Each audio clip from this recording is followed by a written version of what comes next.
You hear me now? That was super professional.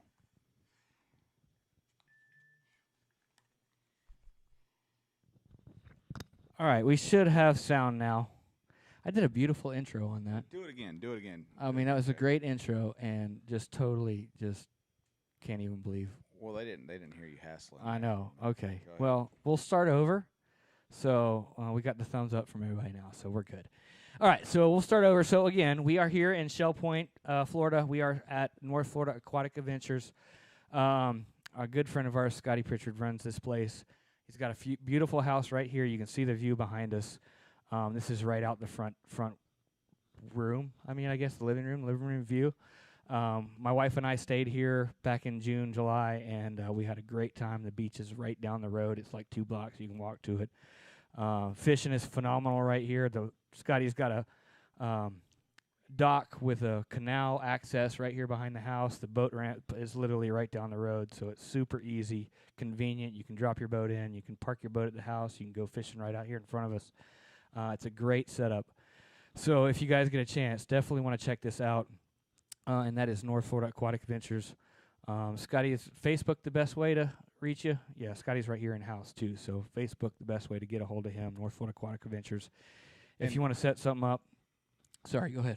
Yeah, and if you want to bring your kayak and see the area, Scotty would be glad to guide you around, show you around, take you fishing, take you sightseeing, all that good stuff. That's right. Yeah, he offers guided kayak fishing tours, guided kayak fishing trips. You have a lot of the equipment on site. So it's just a kind of a one-stop shop for all of your, on the water activities, place to stay. You can get out on the water. And he also offers a package deal for an inshore fishing trip through Plug and Fly Charters, which is what I run. And we are got a little deal going on right now. It's $900. We say 900. 900. That's 2 night stay and 1 day of inshore fishing. So that's a pretty good deal too. So just keep that in mind as we move forward. We'll talk a little bit more about Scotty's going to come on and talk about some stuff that he's got coming on here soon. So we'll do that a little bit later in the show. But before we get to that, Evan, what's been happening, man? We're going to get on to that what's happening section of the show today. We're kind of relaxed and laid back today. I need a Tom Collins. No microphone stands. We just kind of going free flow, laid back, and it's kind of how August is around here. Yeah, and sorry about the sound thing. This is what happens when you leave me to do technical stuff. That's I thought he had it all hooked up. I should have double-checked it, but it's all good. Yeah, so I guess we could start by saying what's really going on at the moment is Taylor County, and especially southern Taylor County, has just gotten tons of rain over the last few weeks, and the Steinhatchee River is currently in flood stage right now. Yep. So it's the highest it's been in 50 years, apparently what I saw. It's at like 24.6 or 24.8, something like that, feet at flood stage. So that's got things completely blown out in that Steinhatchee area. So at least for the next few days, I would not advise putting a boat in the Steinhatchee River. There's all kinds of debris, trees, all kinds of everything in the river. It can be hazardous, and I'd stay away from that. So Keaton's fine, and then all the western areas, around the Panacea and Ochlockonee Bay. We were talking on the way over here this evening that right now I think a lot of our better fishing is in some of our western areas, and we can talk a little bit more about that as we kind of get into it. So we're dealing with a bunch of rainfall. We're dealing with hot water. I mean, we got water temperatures in the upper 80s, pushing 90 some days. So nothing's easy out there right now. Well, it's kind of depending on where you are, especially dealing with all that fresh water. Yeah, I think the guys, we fish a lot of Taylor County, but I think the guys over here in, Wakulla and even over to Franklin are doing a lot better than for sure. Taylor County, maybe even Dixie County area. Right, yeah, for sure, yeah. If you're looking to get out, you definitely think about maybe heading a little bit further west, kind of from St. Mark's over. West through Apalachee Bay, I think you got clean water over here. I've been over here a couple times in the last month, and the water's definitely cleaner and kind of more what you would expect to see for this time of year. So yeah, it seems like most of the rain has been centralized to Taylor and Dixie. Yeah, it seems like more so sure. than the upper and western portions of Apalachee Bay and the eastern Panhandle. Cool. Yeah, yeah, for sure.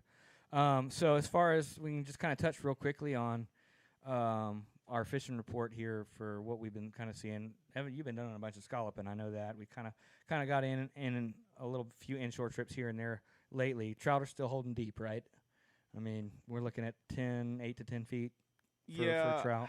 Yeah, and they'll scatter. Some days we're finding them a little shallower too than that. I mean, they're really scattered. I mean, 5 to 6 feet one day, and then one day you won't get anything at all in there. And I think they're so scattered out deep. Maybe you're, and maybe I should say this for the best bets, but I think maybe just targeting them in around bars and some of your more traditional fall and spring fishing areas where they're holding in close. Yeah. There won't be the numbers in there, but there are some fish holding in there, and you're not going to go have like 30 trout day or anything, but you might can pick up some fish in there.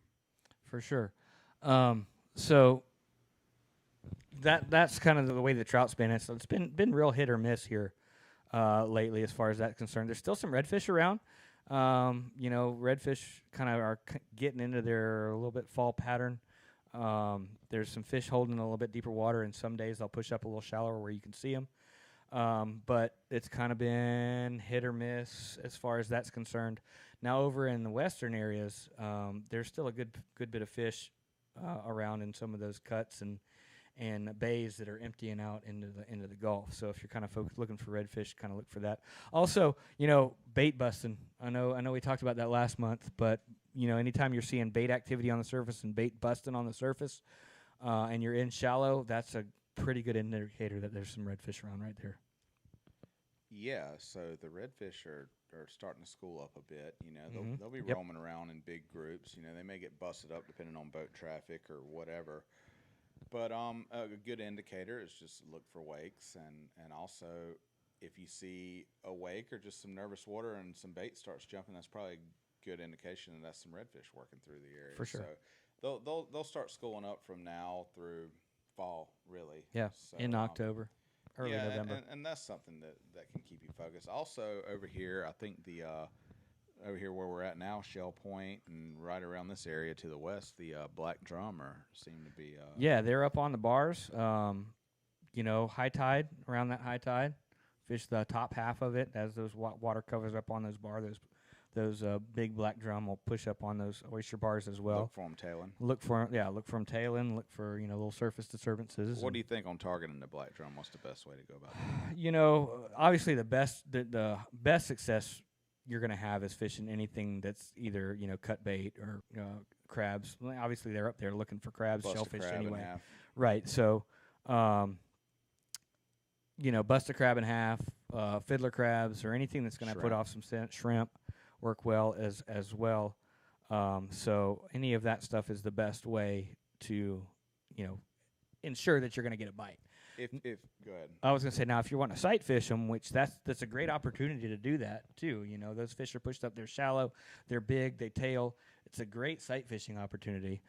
So if you're going to do that, again, you can pitch a shrimp out there in front of them. You can pitch all of those baits that we just referenced in front of those fish. But if you want to fish them with artificials, they'll eat a paddle tail. They'll eat anything that looks soft plastic. They'll eat a fly. They will eat a fly if it's placed properly. For sure. What you have to do with the black drum when they're tailing or whatever, they don't have great eyesight, so they're just down there smelling and feeling. And if you ever caught one, they've got these nasty whiskers, and they're aware of stuff that's about right there in their face. Right. Yeah. It's got to be close. It's got to be right in their grill, so to speak. So I mean, if you have artificial, you need to just drop it down there on their nose. Let it sink. Let it sit there, maybe just get a bump to make them aware of it, because, I mean, if you're just casting and reeling it past them, they're going to have no idea that's there. For sure. Yeah, you got to let it sit in front of them. They need to find the bait. You need to put it out there, and they need to swim over it, and they need to find it, okay? It's going to be a situation where you're not just, throwing at them, trying to feed them. They need to find that bait. So that's kind of how that works, and that's the way that you're going to be successful with those big black drum. But it's great because a lot of times other stuff is slow this time of year. Your trout, redfish, Other stuff can be really slow, and that's a great little backup plan to have. Is go check out those bars, and that's mainly from St. Mark's over to all the way to St. George Island. Any bay that's got in my experience, they don't like a lot of fast moving water, so you want to find a little bay or sheltered oyster bar where that gets covered up, and you're going to find those fish in that area. Yeah, they're big lazy bastards. They're lazy. Yeah, they don't like to fight a current. So if you got an oyster bar that's in the mouth of a creek, they're probably not going to be on that one. But if you got an oyster bar that's kind of back up in a bay, that's got when it gets covered up, look for them on that.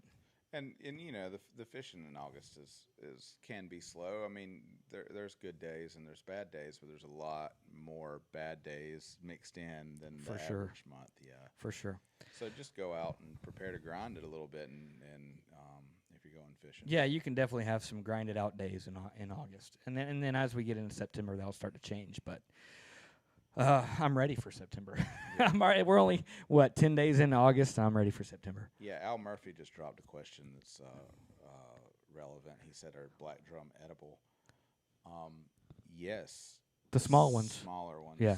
Yeah. So you can keep them from 14 to. I mean, you can eat the big ones. Sorry, I don't mean to cut you off. You can eat the big ones, but they're just really wormy. They just get real wormy as they get bigger. But the ones that are like 24 inches, 25 inches, and less than that, that's a good eating size black drum. Yeah, it's similar consistency to redfish. I mean, they're very closely related. Sure. But the thing is, when they get big, they get just super wormy and musty, and you don't want to eat the big ones. But like 24 inches, like kind of Jay said, and less, or they're edible. You may have a cluster of worms in there, and you can cut around it. But yeah, you can eat them for sure.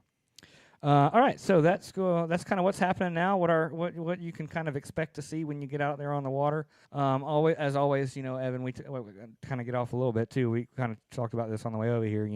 We're still getting a lot of summer thunderstorms, but a lot of times, on days when it gets overcast and cloudy, if you can find little windows to get out, that's really good days to get out, or really good time to get out when that water temperature stays a little bit cool throughout the day. Obviously, mornings and evenings as well.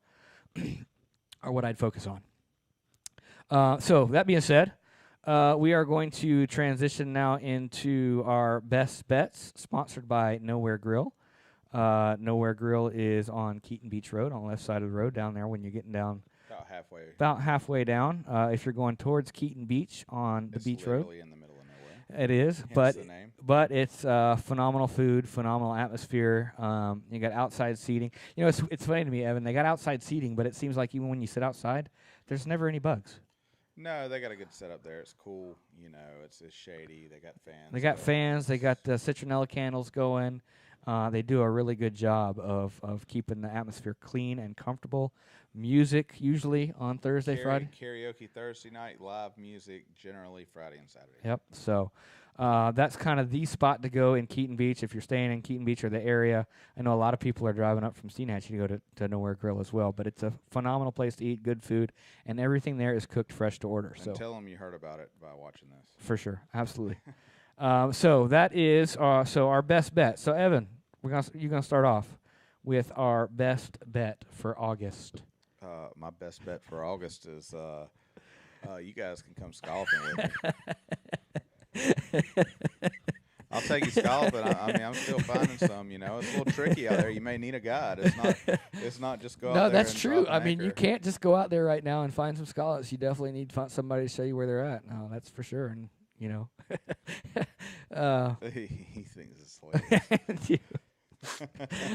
Yeah, so that's your best bet for August. Go scalloping. Huh? Yeah. I mean, okay. There's a lot of dark water out while there. we're There's on a lot that, of people coming up empty, man, and there's only a few spots. I was gonna say, while we're on that, you want to give a quick scallop report? Yeah, the water's dark most everywhere, and there's only a very few spots that you're going to find them at. You better know what tide to be there and where to go, or you're probably not going to catch much. Yeah. Well, so that's another very good reason to hire somebody who knows where they're at. Exactly. Yeah. Okay, so my best bet, I'm going to go a little bit off the rails a little bit for August. I mean, we are in August. Do it. I just said go scalloping. So I'm going to go off the rails. I have had the opportunity to get offshore a good bit in the last few weeks, and I know red snapper season just closed, and I did get out there and catch some red snapper, but amberjack season just opened up August 1st. So if you're interested in getting offshore, especially out of the Taylor County coastline, there are some smaller amberjacks out on Buckeye Reef. So if you get out there, just watch your bottom machine, and you'll see them light up on there. There's probably not too many keepers on Buckeye Reef, but if you're just looking out there to go out and have a good time, you're going to find some. Yeah, like your Zebco 808, you can drop that down. Oh, yeah. Maybe get one up to the boat. Don't bring a 33, at least take a 808. But we are seeing some decent size amber AJs starting in about 60 feet of water. So, if you've got some spots out there, there's going to be some decent size amberjack out there, and you can also get out from anywhere from 60 to 120 feet. Over a good bottom, you watch that bottom machine light up, and you'll be on some amberjacks if you can get them away from the sharks. That's been the issue that we've had lately. There's so many sharks out there; it's hard to get those fish up all the way from the sharks. Gotta use a little of that. Yeah, some muscle. Also on the way, there's one other thing I'll mention real quick is in 15 to 20 feet. There's giant pods of thread fins out there, which can be great inshore bait. So if you're willing to, if you're willing to put in a little extra effort. You can take a sabiki rig. If you know how to throw a cast net, you can go out there in 15 and 20 feet, look for the bait pods on the surface. They're all thread fins. There's a bunch of them out there. But you can go out there, you can catch those thread fins, and then bring those back inshore and drift those either live or cut up for trout. And then I think that's going to significantly increase your success rate for August if you're trying to still go out there and catch limited trout. So that's kind of two things I know, but some good information there. A little bit. You just talk about whatever. I mean, we are. it is August, so. So I mean, that's kind of the best bets for the month of August. Again, sponsored by Nowhere Grill. Go ahead and throw some questions down. Get us talking about something here. Yeah, if you got some questions as we move forward, go ahead and start dropping those down. So again, that's our best bet, sponsored by Nowhere Grill. Now we want to kind of transition into the tackle tip. You want to take this one? Yeah, tackle tip. That's sponsored by Keaton Beach Bums, which is known as the corner store, formerly Gas and Grill, right there adjacent to the Keaton Beach Public Boat Ramp. Jared Monica bought it a couple years ago, and they've done a good job. Phenomenal turning that job. place around. Phenomenal job. They just installed a new beer cave. They've got a walk-in ice room, basically. You just shovel the ice in buckets and baskets. Yeah, that was nice. I took advantage of that the other day when I was down there. Yeah, and they've pretty much got all the essentials, non-ethanol gas for the boaters, a lot of offshore frozen bait, your basic inshore tackle, they've got it, Yeah, so definitely. Just stop in there. Offshore stuff, offshore bait. Did you mention offshore bait? Yeah, frozen. Yeah, they've got tons of stuff in there, and, for sure. And cigar minnows and squid and chum and all that good stuff. So that's our tackle tip. So we decided we don't have anything. We don't have a clip this month, but we decided that we thought we'd talk about how Evan and I use different leaders for different situations. Maybe kind of as we go throughout the seasons, even from transitioning from fall and winter, and then how we step up or step down our leaders depending on what it is that we're targeting, and then also the baits that we're using. So where do you want to start, Evan? Little leader talk. Little leader talk. Yeah. Where do you want to start? I think first let's talk about the types of leader. Let's say you've got monofilament leader, which is the classic, and then the last 10, 15 years, fluorocarbon leader is really taken hold, and a lot of people tend to use that. So, what's the main differences between a monofilament leader and a fluorocarbon leader? Well, number one, monofilament has more stretch to it. So it's also more buoyant. Number two, it's more buoyant. Sorry. Oh, my bad. Yeah. And then also, as far as, I don't know, Scotty's the scientist, not me, but refractions in the water, whatever, fluorocarbon's supposed to be nearly invisible in underwater, where mono is not. Yeah, well, with our water quality right now, I don't know that it's going to make that much of a difference as far as visibility. But when it's clear, it can make a difference. Yeah, so leading into that, Mm-hmm. when do you want to use each? Because there's a place for both of them. It's not one or the other. For sure. Fluorocarbon. Obviously, if you've got some clear water, that's a good place for fluorocarbon. If Mm-hmm. you're running sinking baits, Mm-hmm. fluorocarbon's good. If you want more buoyant leader, top water plugs is great for mono because they sit up on the surface. That leader floats a little better. It doesn't drag the nose of that plug down, so you get a little better action with the mono as opposed to fluorocarbon. Yep. And then different applications as far as when you want to use maybe different lengths of leader. Obviously, if you're fishing around structure, and really the main structure that we have around here is rocks and oyster bars. So obviously, fishing around structure, you want to lengthen that leader up a little bit longer, and then go maybe a little bit heavier. So normally I run 20 to 30 pound leader. If you're fishing around some heavy structure, you may want to step that up to 40, but really 30 is probably going to be about the max that you'll need on most structure in our area. In our area for inshore fishing, 30s are really good 20. all around for the warmer weather when there's a little toothy critters in, Mm-hmm. and usually, and if you're in some really clear water and sight fishing conditions, you can step it down to 15 or maybe even 10 and run a little long leader if you got some really spooky fish. But honestly, 20 to 30 pound leader is about all you need. And conversely to that, we'll run some 40 pounds sometimes under popping corks when you got a lot of Spanish and bluefish and stuff like that running around to keep them from just shredding your leaders. So For sure.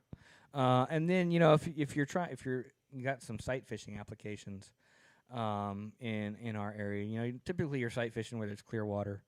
And most of the time when you are sight fishing, unless you're sight fishing on oyster bar, which most of the sight fishing I do is over grass, so you can actually step down that leader a little bit, 15 to 20, depending on how spooky those fish are. If they're real spooky, you can step that down, and then.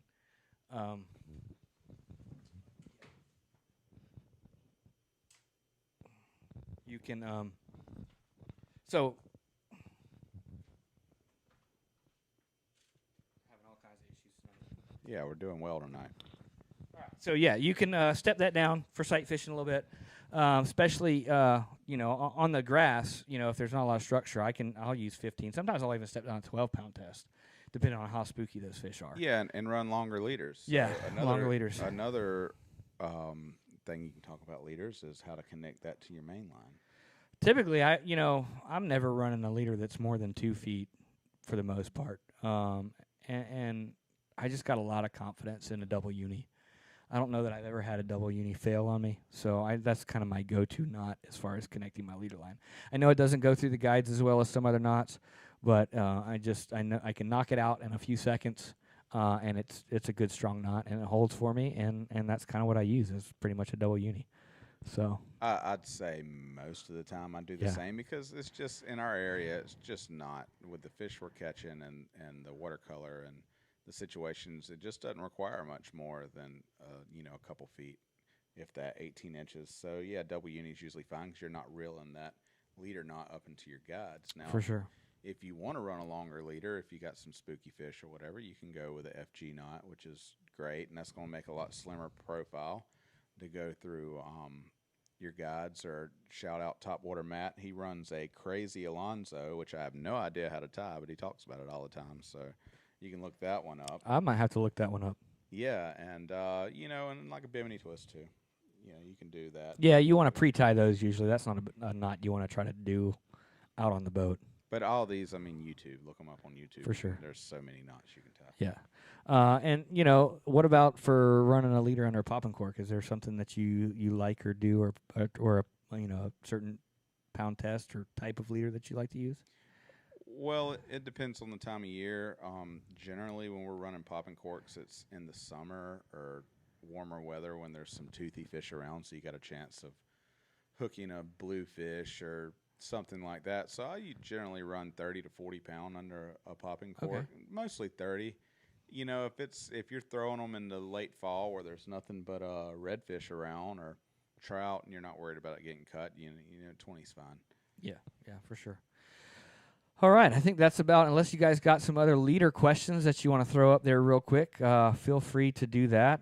We're going to kind of transition over to the questions here in just a minute. So make sure that if we you get any, if yeah, not, I'll go home. If you got some questions, now is the time. We got a couple up here that we'll get to that we may or may not be able to speak on. Coming up here in just a minute, but we will try to answer those questions the best that we can. I believe, though, before we get to the questions, though, we want to bring Scotty in. Scotty's got some cool events coming on here in the next couple months that we would like to have him talk about. So Scotty's going to come on. Scotty, again, is the owner and operator of North Florida Aquatic Adventures, who is our title sponsor again for this month, which we really appreciate him hosting us here this evening. So, Scotty, you're going to grab that microphone right there. You don't have to put the headphones on if you don't want to. So we're here in Shell Point, North Florida Aquatic Adventures. This is Scotty Pritchard. He owns and operates your business down here. It's got a beautiful house, an upstairs and a downstairs. You can rent them separate or together. You know, if you got a smaller crew, just a couple of you, the downstairs unit is beautiful and comfortable. You got a beautiful view out the front and back. And then the upstairs is 2 bedrooms and a bathroom, full kitchen, living room, dining room, beautiful space where you got this beautiful view out the front right here behind us. And then the view behind the house shows the canal and the boat dock. But you also do some other stuff. So you got some events coming on up here. Yeah, thank you. Yeah. So we're super excited to have our next kayak fishing tournament. Closer. Based out of Shell Point. We're going to have our next kayak fishing tournament October 2nd. And we want to support our local community, so this will be a charity for the Wakulla County Coalition for Youth. So with my kayak tournament. Sorry, your microphone was switched off. It's All right, let me try it one more time here. Yeah. Sorry. So we're super excited to have our second kayak fishing tournament here based out of Shell Point and our property here in Shell Point. We're going to have a kayak fishing tournament to benefit the local Wakulla County Coalition for Youth. And so for the March tournament we had a great turnout. About 45 anglers, fantastic fish caught, and so looking forward to the October tournament as well. Again, it's October 2nd. You can find information on our Facebook page, North Florida Aquatic Adventures Facebook page. But briefly, it's $45 to enter. We'll have categories for not only the longest redfish and the longest trout, but we'll have also some jackpot fish category where we will draw for a target length for redfish and trout as well, so that we can give everybody a shot. And then we'll also have a youth division for an adult entry. You can add a child for $10, and as long as you're fishing, you're the parent or guardian of that child, they can fish as well, and we'll have a youth division for longest redfish caught. Okay. And so we will be raffling off a kayak as well, and also doing some auctions for some hand-built rods by Big Ben Custom Rods, which are fantastic rods, and all of those proceeds from the raffle, $5 from every entry, and the auction for the rods will be donated to our charity. So we're looking forward to it. And I assume that Harry Smith Outdoors is donating the kayak for the raffle. The kayak is a joint donation by Harry Smith Outdoors and Big Ben. And North Florida Aquatic Adventures. Okay, cool. Yep. Yeah, we got to give Harry a shout out because we always got to talk about Harry. So that's really cool. So if you are interested in a kayak fishing tournament, which we don't get a lot of really in our area. There's a couple local boat tournaments, but there's not really any kayak fishing tournaments in our area. So that's October 6th. Second. Sorry, October 2nd. And you set up to how many boats did you say? We're gonna allow 50. I got to cap it at 50 due to parking, but the fishing area is all of Wakulla County, so limited to Wakulla County. Okay. There's at least about 12 different ramps in Wakulla County, and so October 2nd, about when we'll cap it at 50. I gotcha. Okay, so that's cool, awesome. So a kayak fishing tournament. October's a great month too, so fishing should be really good. Weather should be cooling down. It should be really nice. It sounds like a good time, man. Yeah, thank you. Again, this is Scotty Pritchard, North Florida Aquatic Adventures. We really appreciate you coming on tonight and hosting us and being here. So, guys, make sure you check out their Facebook page. You can see the property there. You can see everything that he's got going if you want to get in on that. All right, I guess we'll bring Evan back. I guess we don't have a whole lot of questions, Evan. So we might be ending kind of quick tonight. So like I said, if you've got a question on August fishing for most of what we got going on here, please drop those in the comments. We are on Facebook. We are on YouTube. So you can put questions on either of those. So if there's anybody out there that's on YouTube as well, we'll see those questions as well. So I see the how to catch a big tarpon on fly. Can I answer that? Am I allowed? No, you're not allowed to talk about that. No, I won't answer it. Okay, go ahead.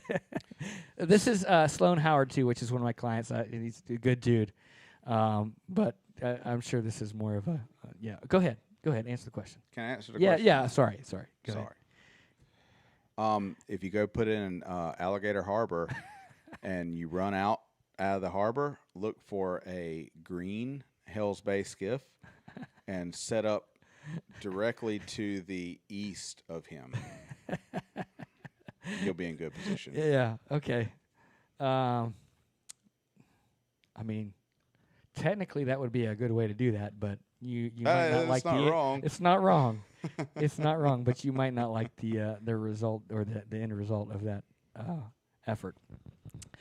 Sloan, most of the tarpon are further west right now, so obviously you know that.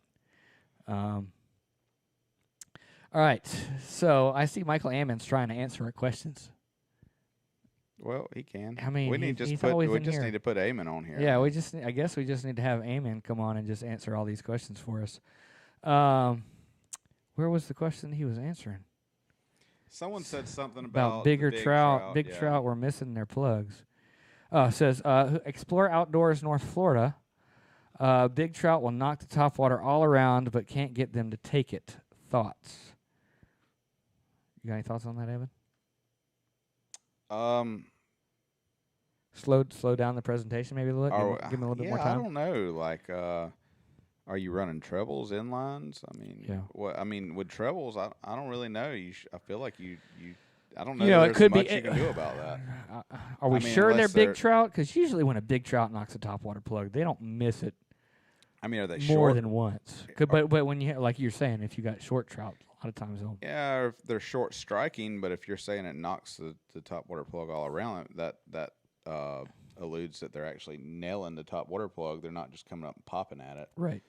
So I don't know, man. It's all about drawing the strike. So if it's a constant action with the topwater plug and they just keep missing it, maybe try stopping it. But then again, if you stop it, they may not strike it while it's still. So I mean, I don't know. You just got to fight your way through that. Every day's different. So, yeah. And like I think Eamon was talking about he was referring to what do they call it, the 801 rig or something, where you take the back treble off of a spook or something and tie a short leader with a paddle tail, weedless paddle tail behind it, and they can either hook themselves on the front hook of the top water plug, or after they follow it, they'll just eat the paddle tail that's trailing behind it. It's not great. It's better with like a popper or something, not really with a spook, because you're not going to get that traditional. Yeah, and that might be the other thing too. If you're using a walk the dog type plug, then you might switch to a popper. Change up the plug style. Or maybe downsize plugs. Maybe That go too. A smaller profile. So yeah, that would be how to that would be some things that you could try to maybe get those fish to stick. I know a lot of times people this time of year will put some inline hooks on just to kind of get that plug to work through the grass a little bit better, and those are notoriously for having a much worse hookup rate. So if you are using inlines, maybe try to find an area that doesn't have grass and switch back to trebles. Yes, Sloan, the one with the skull buoy. Set up inside of the skull buoy. Yeah, exactly, that one right there. All right, I mean that's about it for questions, Evan. Yeah, it looks like we're getting off easy tonight. If you're joining us late, I see some people just hopped in here. We just about wrapped up, so if you have any last-minute questions, we would love to answer them. But if not, we will call it a night, and we will see y'all next month. Should be a little more going on next month. Yeah, definitely. September is kind of our transition month. We go from, summer, the dregs of summer, to get those first few little cold fronts, and water temp just starts to cool off and it starts to get good. Guys, I'm sick of it by August. Like, I'm tired of the heat. I'm tired of the fish being spread out. I'm tired of all the people on my road running up and down all the time. Tired of the rain. Tired of the boat ramp all the time. Tired of the googans all in the water everywhere. I know you want to go scalloping, but I'm tired of scallop season. Yeah, I mean, but it is what it is, man. It's a great family activity, and it's what our area is known for. So if you can get out there and do that, then go do it. I would say nobody should go scalloping unless it's with me. Yeah, there you go. Yeah, Dustin and Trobus. Yes, we are ready for fall, winter as well. That is probably one of our best times of the year. I think about it every day. And The fall. The fall is really good. It's probably my favorite time because if you take all the outside factors away, and we got to see it a little bit last year with COVID. There wasn't many people on the water last spring. Not this past spring, but I guess the 2020 spring. The fishing, all things equal, is probably a little better in the spring than the fall. But when you put all the people on the water, you got people doing football. You have hunting, which is a big one that keeps people off. I enjoy the fall because you just don't have the boats and the traffic that's to deal exactly with. right. Yep. I mean, it's one of my favorite. It is my favorite time of year. That October through Christmas. Like, I love it. So that being said, we can go ahead and maybe do a little self-promotional plug moving forward. If you're looking to book trips with either of us, what month would you say in the fall would you say is your favorite? Absolutely prime time, and I've already had some people booking or around the full and new moons from mid-October through really middle of December. Yeah. I would say is absolute its own. So if you're looking to get out on those, if you're looking to get out this fall and you want to, our days will start to get booked up here pretty soon. So if you want to get out on some really good fishing, just reach out and get in contact with one of us, and we will make sure you get out on the water and get to participate in our phenomenal fall and winter fishing. I mean, it's really good. It's not uncommon, Evan, where we can have 50 to 100 fish days. Yeah, well, I feel neglected. My good fishermen, my good clients, just completely abandoned me during the summertime, and they're already starting to book days in the fall. I guess I'll see you guys in a month or so. You know. Well, they know the drill, man. Mine too. Yeah. Dustin, no, we are not going to trade scallop trips for tarpon tactics. Sorry, bud. You guys can stop asking about tarpon on here. I'm not going to talk about it. All right, so I guess that wraps us up. If you got any last-minute questions, again, get them in now. I know I've thanked him about 1,000 times today, but we want to make sure, we want to thank Scotty for hosting us here at North Florida Aquatic Adventures, and for also being our title sponsor for the month of August. Like I said, he's got a phenomenal operation. It's like a one-stop shop for everything that you need to get out on the water. So make sure to check that out. And then as we move forward, we'll kind of look forward to seeing you in September. Hopefully we'll have a little bit better outlook for you as far as September goes. As always, I'm Jay Carson. This is Evan Snow, Apalachee Inshore Charters, Plug and Fly Charters. We will see you guys next month in September. Follow Scotty on Facebook, too. Scotty. North Florida Aquatic Adventures. Yes, thank you, Evan. Yep, North Florida Aquatic Adventures. All right, guys. We will see you guys in a month.